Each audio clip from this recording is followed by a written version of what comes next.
The galaxy laughed when Earth spoke its final warning. That laughter would not last long. No one remembered the exact moment humanity became dangerous. Some said it was when humans left their home star system. Others believed it was when they survived their first extinction-level war and still chose cooperation over surrender. But the truth was simpler. Humans were dangerous because they adapted faster than fear could spread. At the edge of known space, a thin, invisible boundary existed. It was not marked by walls or mines. It was marked by a single sentence transmitted across every major alien frequency. Do not cross. There will be no second warning. Most species ignored it. In the core assembly of the Galactic Concord, dozens of alien civilizations gathered in a chamber carved from living crystal. The walls glowed softly, responding to emotion and sound. Today, they pulsed with amusement. On the central projection stood the human envoy, Director Elian Rook. He was unremarkable by galactic standards. 2 arms. 2 eyes. No armor. No weapons. Just a calm face and steady breathing. "You are asking us to believe," said Overseer Carven of the MYR Dominion, his voice echoing like metal scraping stone, "that humanity will erase any fleet that crosses this so-called line." Rook did not raise his voice. He did not threaten. He simply nodded. Yes. Laughter rippled across the chamber. Wings fluttered. Mandibles clicked. Tentacles curled in mockery. Humanity was young. Barely 3 centuries among the stars. Their territory was small. Their fleets were modest. Their technology, interesting, but not overwhelming.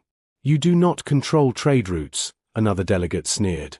"You do not dominate military output. You do not even possess a single star-forged weapon." Rook folded his hands behind his back. "Correct."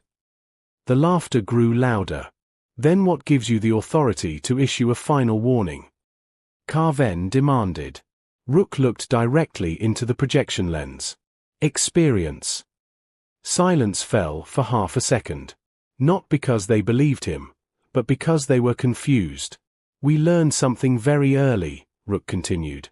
"Strength does not come from size. It comes from preparation. From creativity. From knowing that if we ever draw a line, it must be one we are willing to die for." "And you think we fear that?" Carven scoffed. "No," Rook said. "I think you will test it." The projection cut off. The Concord erupted in debate. Most dismissed the warning as political theater. A few remained uneasy. Humanity had a habit of doing unexpected things. Dangerous things. Quiet things. 3 days later, the Kraith expansion fleet moved. They were not conquerors by reputation. They were opportunists. Their species thrived on slow expansion, absorbing weaker worlds through pressure and force. The human outer colonies sat in mineral-rich systems, unprotected, lightly defended, and tempting. Admiral Threx stood aboard the flagship Dominion Spear, watching the boundary marker scroll across his display. "1 step," he said calmly. "That is all it takes." His officers hesitated. "Admiral," one said carefully, "human signals traffic has increased dramatically. They know we are here." Threx's segmented jaw flexed in amusement. "Of course they do. That is the point of a warning. It exists to be ignored." The fleet advanced. The moment the first Kraith vessel crossed the line, something changed. There was no explosion. No sudden attack. Just silence. Then the stars shifted. Space itself seemed to fold inward, like fabric pulled tight by unseen hands. Sensors screamed as physics broke their own rules. Energy readings spiked beyond known limits and then stabilized into something impossibly smooth. "What is happening?" an officer shouted. Before Threx could respond, a message appeared on every screen. Not a threat. Not a demand. A record. It showed human history. War. Collapse. Rebuilding. Cities burning and rising again. Scientists working in ruined labs. Children learning under artificial skies. Engineers solving problems not with power, but with imagination.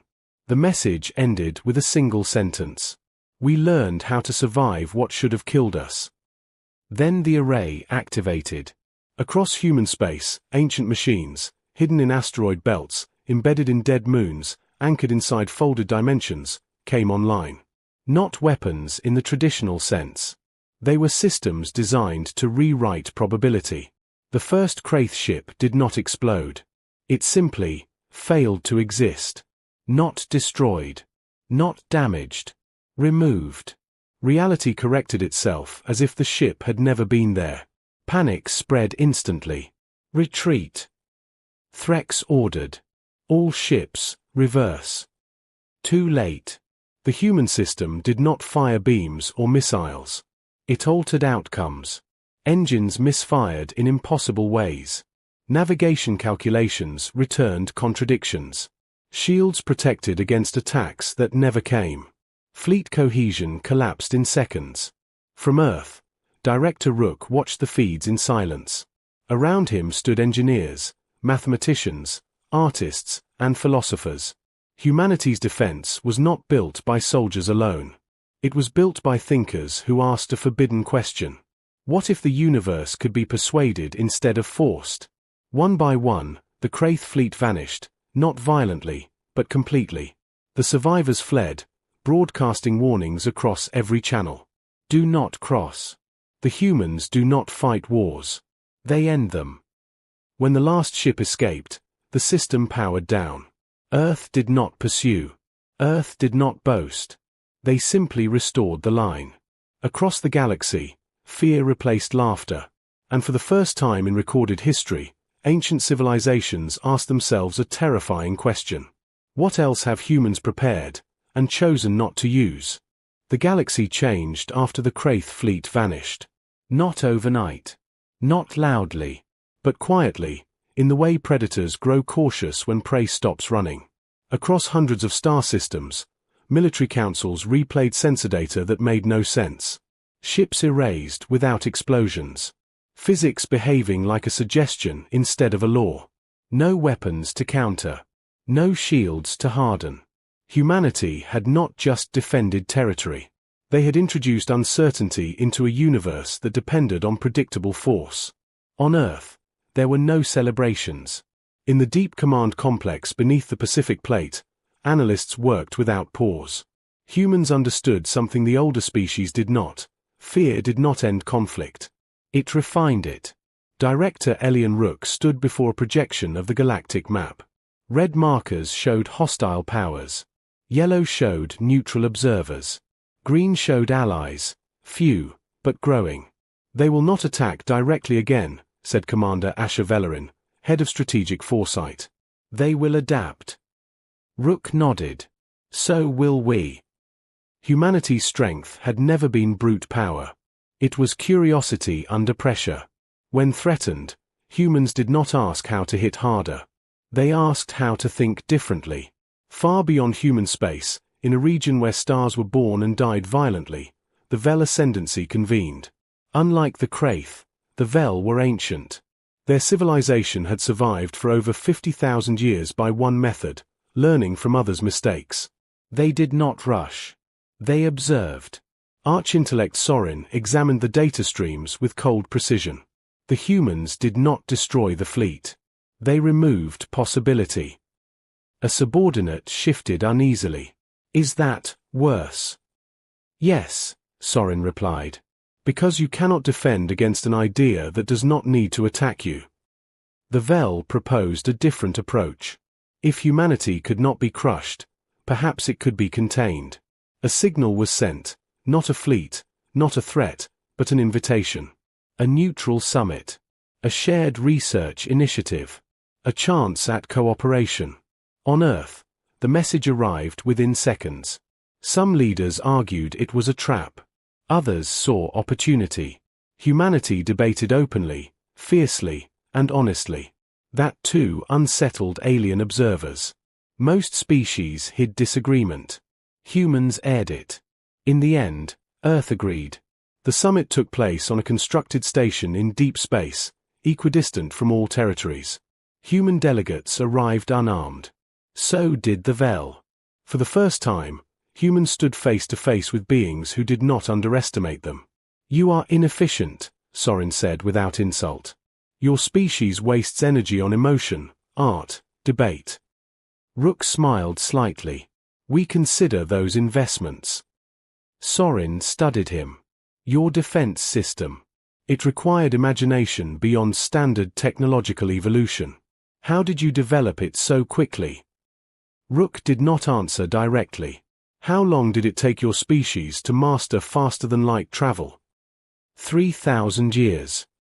"For us," Rook said, "it took less than a century. Not because we were smarter. Because we failed faster." That answer spread across the Vel consciousness like a shockwave. Humans failed. Repeatedly. Publicly. And instead of hiding it, they shared those failures. Improved together. Built systems that assumed mistakes would happen, and planned around them. That scared the Vel more than the weapon ever could. The summit ended without agreement, but with understanding. Humanity was not reckless. Humanity was adaptable. And adaptability, when unchecked, always changed the balance of power. Days later, the galaxy felt another shift. The Kraith survivors had not retreated in shame. They had spread stories, exaggerated, fearful, desperate. Humans as reality breakers. Humans as gods. Humans as monsters. Smaller species panicked. Trade routes closed. Alliances fractured. Fear began to do what fleets could not. Earth noticed immediately. "We're being isolated," Commander Velerin warned. "They're turning perception against us." Rook leaned back, thoughtful. "Then we respond the human way." He authorized Project Echo. Instead of military broadcasts, humanity released knowledge. Medical technology. Terraforming solutions. Energy systems that could stabilize failing stars. Not for control. For free. The galaxy watched in confusion as human ships delivered aid to worlds that had once mocked them. "Why help them?" one officer asked. "Because fear feeds on ignorance," Rook replied. "And curiosity breaks it." The response was not immediate. But slowly, cautiously, alien worlds began to talk to humans. Not as threats, but as partners. That terrified the old empires. If humans became indispensable instead of dominant, force would no longer work against them. So the ancient powers made a choice. If humanity could not be attacked from outside, it would be tested from within. Sleeper agents. Cultural manipulation. Economic pressure. Subtle sabotage.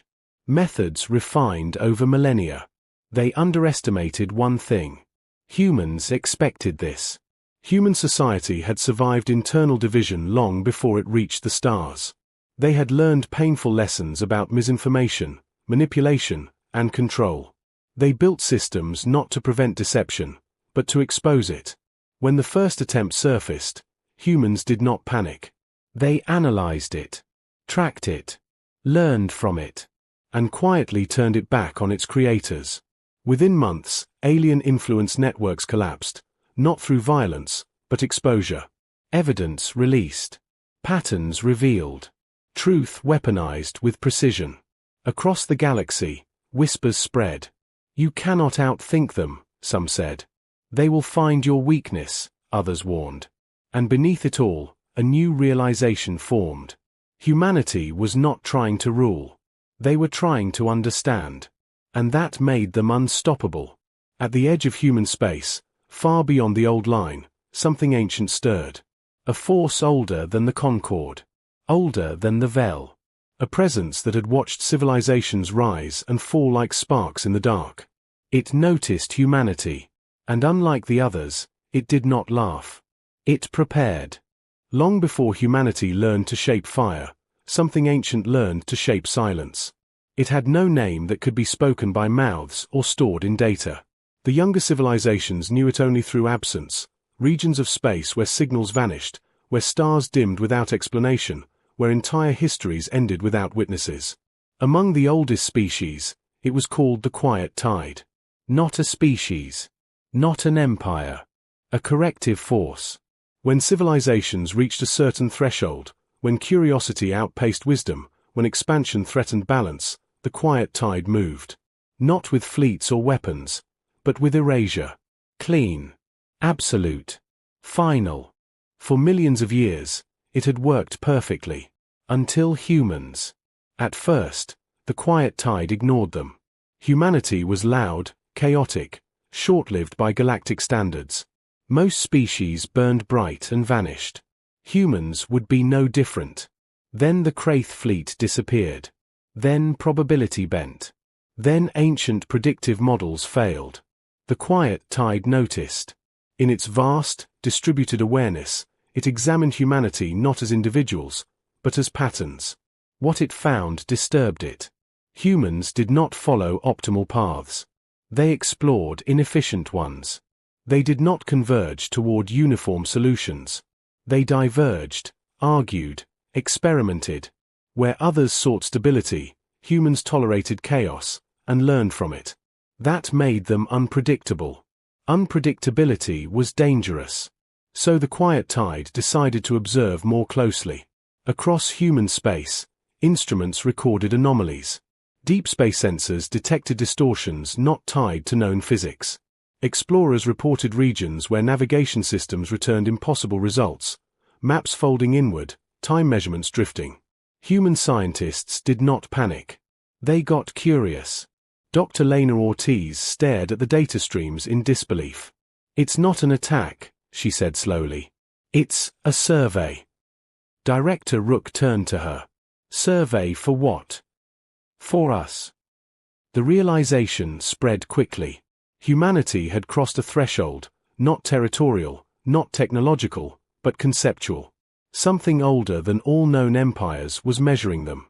And that something did not care about warnings. Emergency councils convened. Not military. Not political. Human councils included artists, ethicists, engineers, and children who asked questions adults overlooked. "What if it's not hostile?" someone asked. "What if it is?" another countered. The debate was intense, emotional, human. In the end, they reached consensus, not certainty. "We don't prepare to fight it," Rook said. "We prepare to speak to it." That idea horrified their allies. "You cannot negotiate with extinction," the Vel warned. "It does not think like us." "Then we learn how it thinks," humans replied. Project Lumen was born. Instead of building stronger weapons, humanity built mirrors. Not physical ones, but conceptual, vast simulations designed to reflect patterns back at the universe itself. They modeled ethics, cooperation, failure, recovery. They encoded stories, not commands. When the quiet tide extended its perception toward Earth, it encountered something new. A response. Not resistance. Not submission.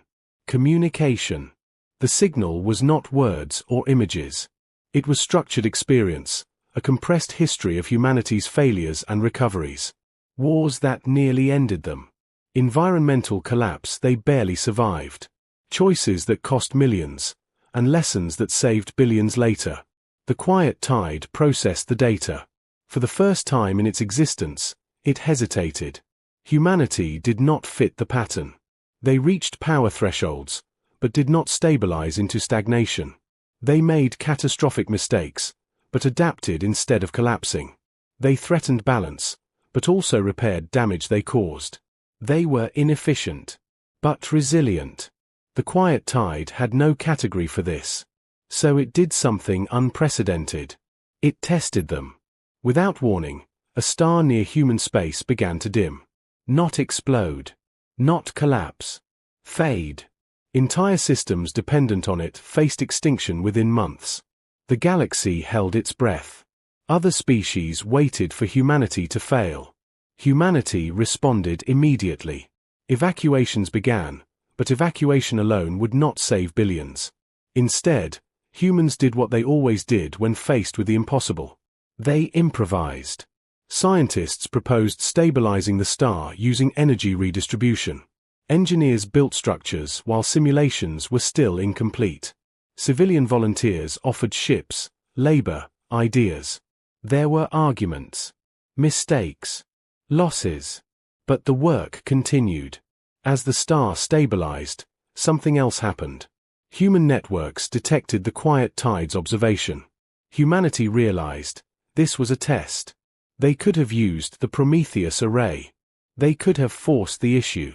They did not. Instead, they broadcast the process. Every error, every correction, every debate.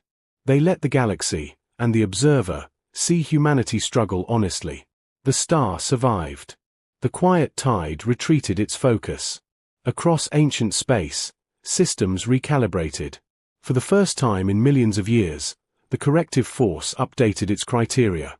Humanity was not an error. They were a variable. And variables changed outcomes. Among the older empires, panic spread. If the quiet tide no longer erased threats automatically, balance itself was at risk. Some species saw opportunity. Others saw doom. On Earth, no one celebrated. Rook watched the final data stream and exhaled slowly. "We passed," someone said. "No," Rook replied. "We were noticed." Far beyond the galactic rim, the quiet tide adjusted its long-standing directive. Not to destroy. To watch. To learn. And if necessary, to evolve. Because for the first time since the universe learned silence, something had spoken back. And it sounded human. The universe had rules again. Not the old ones, where power decided survival and age meant authority, but new, uncertain ones. Rules shaped around a single fact every civilization now understood. Humanity could not be erased easily. That truth frightened the galaxy more than any weapon. Among the ancient powers, fear hardened into resolve. If humans could influence the quiet tide, if they could change a force older than history, then humanity itself had become a destabilizing element. Not because they were cruel, but because they were different. And difference was dangerous. In secret, beyond public councils and monitored channels, the oldest empires met. Not to declare war. Not to threaten Earth. But to redirect extinction. The plan was elegant in its cruelty. They would provoke the quiet tide, not against humanity directly, but against the regions humanity protected. They would manufacture imbalance. Collapse ecosystems. Trigger cascading failures in star networks. Make it appear as though human expansion caused universal instability. If the quiet tide still acted as a corrective force, it would be forced to respond. And humanity would face an impossible choice. On Earth, warning signs appeared within weeks. Multiple star systems began to destabilize at once. Trade hubs failed. Colonies lost power. Refugee flows increased rapidly. It was not random. "This is coordinated," Commander Velerin said grimly. "Someone is forcing collapse patterns." Rook stared at the projections. "They're trying to make us the cause." The realization spread quickly. Humanity was being framed, not politically, but cosmically. The quiet tide returned its attention. Not with curiosity this time. With judgment. Across human space, reality distortions intensified. Regions fell silent. Navigation failed. Entire corridors of space became unreachable. The quiet tide was not attacking, but it was preparing to act. Humanity stood at the edge of annihilation. Panic rose across Earth and its colonies. Not fear of death, but fear of failure. Fear that everything they had built would be erased because others refused to change. Emergency councils convened. "We can activate the full array," military leaders urged. "Force the quiet tide to withdraw." "We don't even know if that's possible," scientists warned. And if it is, ethicists argued, what happens when we turn extinction itself into our enemy? Humanity had the power to resist. But power had consequences. Rook listened. He always did. Then he spoke. "We don't fight it. We don't submit to it. We show it something new." Project Lumen expanded beyond simulations. Humanity would do something no civilization had ever attempted. They would take responsibility. Across human-controlled systems, drastic action began. Colonies voluntarily shut down expansions. Resource extraction slowed. Terraforming paused. Humans accepted hardship, rationing, limits, loss. Not because they were forced. Because they chose to. At the same time, Earth transmitted something unprecedented to the quiet tide. Not data. A decision. Humanity acknowledged the damage they caused. The risks they represented. They offered transparency, complete access to their growth, their plans, their mistakes. They did not ask forgiveness. They asked accountability. The galaxy watched in disbelief as humanity did what no dominant species had ever done. They restrained themselves. Older empires panicked. This is weakness, some declared. But the quiet tide did not see weakness. It saw something it had never encountered. A species capable of limiting itself voluntarily. The quiet tide paused its corrective sequence. In its ancient logic, power without restraint always led to collapse. Humanity broke that rule. They had the ability to dominate, and chose not to. That choice rippled outward. The systems destabilized by the hidden empires began to recover, not because the quiet tide intervened, but because humans redirected aid, energy, and labor at massive cost to themselves. The truth emerged. Patterns revealed manipulation. The galaxy saw which empires had triggered the collapse. Trust shattered. Allies turned away from the old powers. Neutral worlds demanded answers. The ancient empires lost something far more valuable than territory. They lost legitimacy. The quiet tide adjusted again. It did not punish the manipulators. It did something worse. It stopped protecting them. For civilizations that had relied on the corrective force to erase threats, the silence that followed was terrifying. They were now responsible for their own survival. Humanity, meanwhile, did not claim victory. They focused on rebuilding. When the distortions faded and space stabilized, the galaxy realized a final truth. The most powerful force humanity possessed was not the Prometheus array. It was choice. They could destroy, but preferred to endure. They could dominate, but chose to cooperate. They could survive extinction, and help others do the same. Far beyond known space, the quiet tide revised its purpose. No longer a silent executioner. Now a student. Humanity had passed not because they were strongest, but because they were willing to ask a question no other species dared. What kind of future are we responsible for creating? And the universe began to change its answer. History would later struggle to describe the moment the galaxy stopped fearing humanity. Not because the fear vanished, but because it transformed. For generations, power in the universe had meant domination. Survival meant expansion. Peace was just the silence between wars. Civilizations rose, grew rigid, and were erased by forces like the quiet tide when they became too dangerous to balance. Humanity broke that cycle. Not in a single battle. Not with a final weapon. But with a decision that echoed longer than any explosion ever could. After the quiet tide withdrew its corrective presence, the galaxy entered an era of uncertainty. Old empires weakened. Trade routes reshaped. Alliances dissolved and reformed.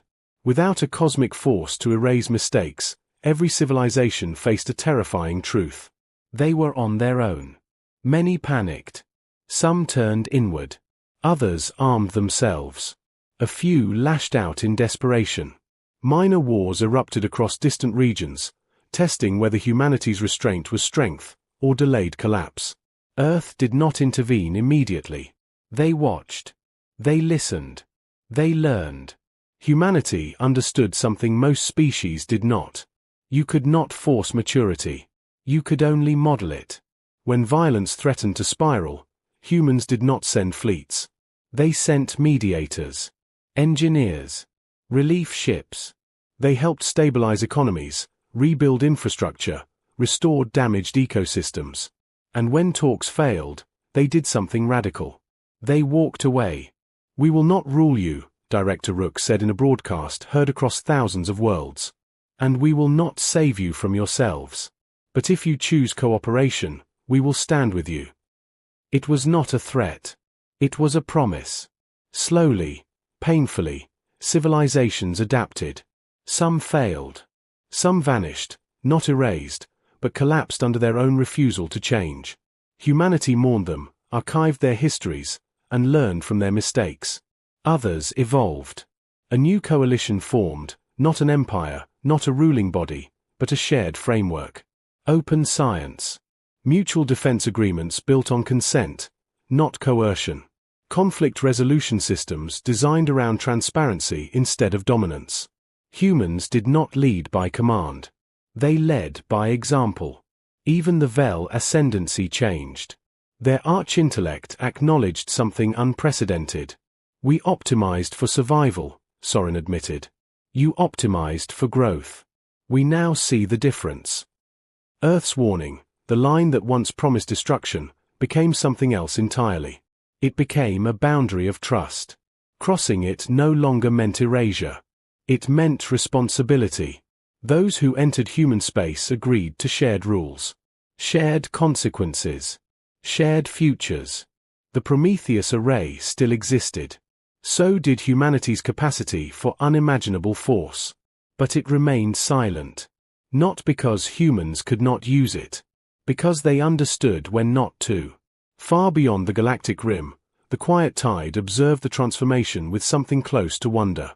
Its purpose had evolved again, not to correct, not to erase, but to witness. For the first time, it recorded a civilization that reached power and chose stewardship. Humanity was no longer an anomaly. They were a turning point. Centuries later, when young species asked why the universe was different, why extinction no longer came without warning, why cooperation outpaced conquest, the answer always began the same way. With a story. A story of a small blue planet that drew a line not to claim power, but to define responsibility. A story of a warning that was never meant to destroy, only to protect. And somewhere on Earth, long after Director Rook was gone, a simple message still echoed across space, unchanged, unthreatening, and eternal. Do not cross unless you are ready to build something better. That was humanity's greatest weapon. And their greatest gift.